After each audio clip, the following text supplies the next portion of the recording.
সপ্তাহখানেক ধরে বৃষ্টি পেয়ে পেয়ে আর বৃষ্টিকে ভালো লাগছে না। এখন মনে হচ্ছিল একটু যদি রৌদ্র মামা চুপি দিত। তো ফাইনালি দেখো, এক সপ্তাহ বৃষ্টি হওয়ার পর রৌদ্র মামা একটু হলেও চুপি দিয়েছে।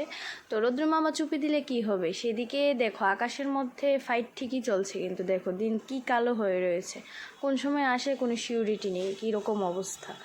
আর আমাদের বাঙালির ঘরে এই যে সপ্তাহখানিক বৃষ্টি হয়েছে, এই যে কাপড় চোপড়গুলো জমেছে, এগুলো তো দিতেই হবে রোদে, না হলে শুকাবে কী করে। তাই রৌদ্র ওঠা মাত্র এগুলো সব বের করে যা ছিল সেগুলোই বের করে দিয়ে দিয়েছি রোদে শুকানোর জন্য। আর এদিকে দিন তো কালার করছেই, এই দেখো সবাই যার যার জিনিস যায় যে যার যার বাড়িতে রোদে দিচ্ছে।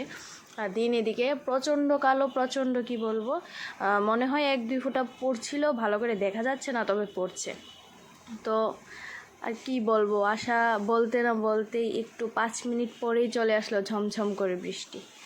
তো কে আর বলবো, এই বৃষ্টি আর যদি থামে তাহলে আমরা তো খুব ভালোই আছি, আর অনেক মানুষ কত কষ্টে আছে, যদি কমতো তাহলে খুবই ভালো হতো। আর কি বলবো।